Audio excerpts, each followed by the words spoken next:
Welcome back. Today is Thursday, March the 26th. Our aim at 2819 Followers is to encourage you in following Jesus Christ. I'm Pastor Dave, and as always, let's get to it. Psalm 41:1 says this: "Blessed," or happy, "is the one who considers the poor." That phrase, "considers the poor," doesn't mean to just think on those who are needy, but also to do something about it. You know, in this time that we are in, we don't tend to necessarily have the attitude of giving. It may be more of getting. But being radically generous with the things that God has given to us is part of trusting God. It's part of trusting God because it's not necessarily easy. You have to do it by faith, especially when circumstances, especially when your flesh, especially when the world is saying, hey, it's your time, it's your resources, your money, you worked hard for it, it's yours, it's yours, it's yours. But when we see how Christ is radically generous to us, in that while we were still sinners, Christ died for us, we can in turn then be radically generous to those around us. Now, while we're at home, you may not have all of the opportunities to reach out to those in need, but I bet if you look close enough, you will see some. Maybe your parents are poor of energy, especially being at home, you being at home all the time. So a way to be radically generous to them is to be clean, be organized, pick up yourself after at home, do the dishes, many things like that. Or maybe your parents are poor of patience or appreciation.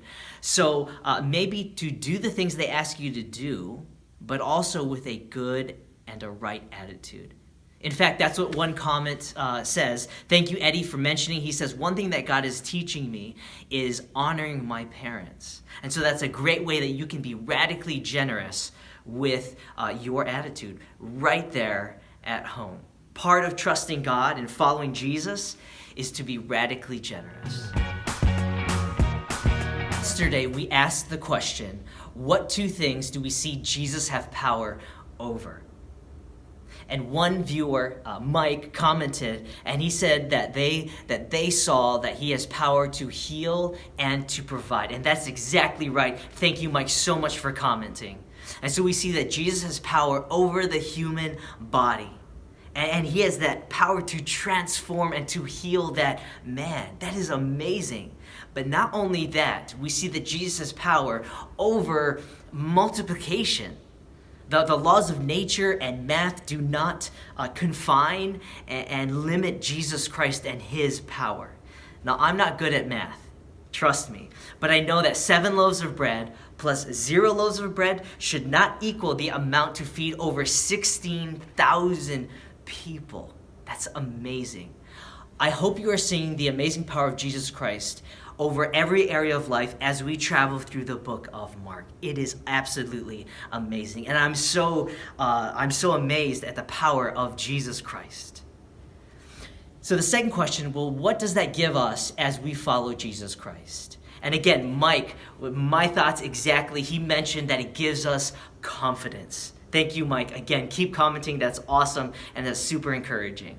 Yesterday, we saw that we have comfort in following Jesus, but today we see we can have great confidence in following Jesus. That things are not out of control, that this is not a mistake, that this is not a surprise to God, and you can have great confidence. Maybe you're dealing with some disappointment right now, things being canceled. Maybe it's a sport or something extracurricular or fine arts. Take confidence in that Jesus, the one who calls you to follow him, has power over every area of life, and he has a specific plan, and this is not wasted at all. And so we can take great confidence as we follow Jesus Christ. Today's reading is from Mark chapter 8, verses 11 through 21. The question for today is, what warning did Jesus give his disciples? And why is that warning so important? Today I'm praying for all of the different churches that are represented by all of our different viewers. I'm praying for your pastor for wisdom. I'm praying that your church would be a beacon of hope because of Jesus Christ in your community. As always, keep following Jesus Christ every day in every area of your life because we see that Jesus has power over every area of life itself. Lord willing, we'll see you tomorrow.